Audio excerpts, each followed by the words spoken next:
আমরা গণতন্ত্রের পক্ষে যারা কথা বলি, যারা বাংলাদেশের স্বাধীনতা সার্বভৌমত্বকে সুরক্ষিত করার জন্য সারা জীবন নির্যাতিত হয়েছি, নির্বাসিত থেকেছি, কারাবাসে থেকেছি এবং কোনো সময় আমরা আয়না করে থেকেছি। নির্বাসনে, নির্যাতনে, কারাবাসে আয়না করে যার জীবন গেল 17 বছর, তাকে আজকে দেশদ্রোহী বানানো হচ্ছে। এই কি রাজনীতি হওয়া উচিত? এইভাবে আমার নেতা জনাব তারেক রহমানের নেতৃত্বে ফ্যাসিবাদ বিরোধী গণতান্ত্রিক আন্দোলনে যারা আমরা সংগ্রাম করেছি গণতান্ত্রিক রাষ্ট্র বিনির্মাণের জন্য, বৈষম্য বিরোধী সাম্যভিত্তিক রাষ্ট্র বিনির্মাণের জন্য, তারা সবাই আজকে দেশ বিরোধী শক্তি হয়ে গেছি। এই হচ্ছে আমাদের বিরুদ্ধে তকমা।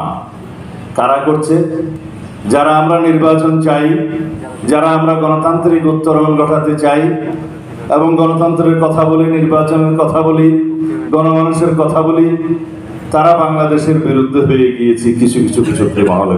কারণ তারা চায় না কোনো নির্বাচন, তারা চায় না বাংলাদেশের গণতান্ত্রিক শক্ত ভিত্তি, তারা চায় এই দেশ সব সময় বিদেশ নির্ভর থাকুক।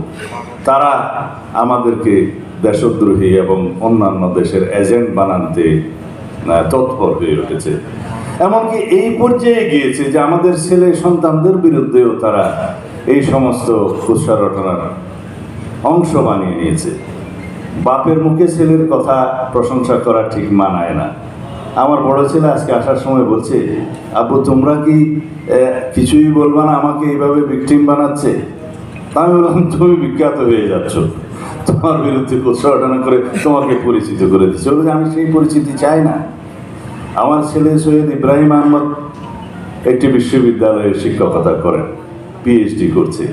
সে ওয়ার্ল্ড র্যাঙ্কিং একজন স্টুডেন্ট ছিল, বিশ্ববিখ্যাত ইম্পেরিয়াল কলেজ লন্ডন থেকে গ্রাজুয়েশন করেছে। কিন্তু সে দেশে ফেরত এসেছে দেশের সেবার জন্য। আমার উপর যে নির্যাতন হয়েছে, যে অত্যাচার হয়েছে, যে কারাবাস হয়েছে, তার সব কিছুর ভুক্তভোগী আমার পরিবার, আমার সন্তানরা। তারপরেও তারা দেশে ফিরে এসছে দেশের টানে। তারা তো বিদেশে থেকে যেতে পারত, ব্রেন ড্রেন হয়ে যেত। এই অবস্থায় তাকে বানানো হয়েছে একটি বিতর্কিত ব্যবসায়িক কোম্পানির অফিস নাকি পাহারা দিচ্ছে। আমি আমার নিন্দা জানানোর ভাষা নাই। আমরা রাজনীতি করি, আমাদের নিয়ে সমালোচনা সত্য মিথ্যা অনেকে করতে পারেন। যুদ্ধের ময়দানেও ফ্যামিলিকে বাদ রাখা হয়, স্ত্রী পুত্র সন্তানদেরকে টাচ করা হয় না যুদ্ধের ময়দানেও। কিন্তু আমরা এগিয়ে একটা বিশ্রী যুদ্ধ হচ্ছে আমাদের বিরুদ্ধে। এটি আমাদের গণতান্ত্রিক সংগ্রামকে কলঙ্কিত করে।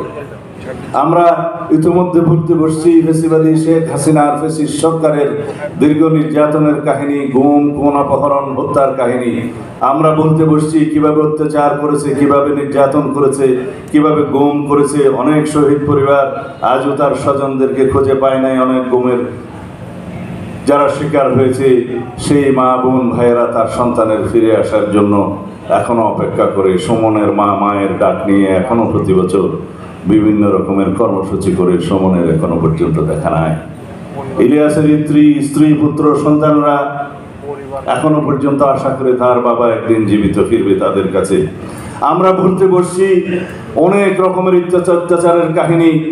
যারা রাস্তায় রাস্তায় ঘুরেছে, গুমের শিকার সন্তানের মুক্তির জন্য এখনো পর্যন্ত মুক্তির প্রহর গুনছে।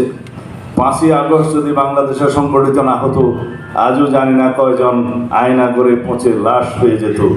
সেই অত্যাচারের কাহিনী আমরা ভুলতে বসছি। আমরা যে বৈষম্যহীন সমাজ বিনির্মাণের জন্য সংগ্রাম করেছি, আজীবন গণতন্ত্রের পক্ষে ত্যাগ স্বীকার করেছি, অবিরাম সংগ্রাম করেছি ফ্যাসিবাদের বিরুদ্ধে, আমরা সেই ঐক্যকে কেন যেন নষ্ট করতে চাচ্ছি। কিছু শক্তি সেই গণতান্ত্রিক শক্তি সময়ের মধ্যে ফাটল ধরানোর জন্য অবিরাম প্রচেষ্টা করে যাচ্ছে। কেউ বিদেশে থেকে, কেউ স্বদেশে, কেউ বুঝতে চাচ্ছে না গণতান্ত্রিক উত্তরণ কবে হবে। আমরা সেই গণতন্ত্র, যে গণতন্ত্রের জন্য আমরা রক্ত দিয়েছি, আমাদের অন্যান্য দাবির মধ্যে প্রধানত দাবি ছিল আমরা ভোটাধিকার চাই, আমরা গণতন্ত্র চাই, আমরা সাংবিধানিক অধিকার চাই, আমরা বাংলাদেশে right to speech, right two association এবং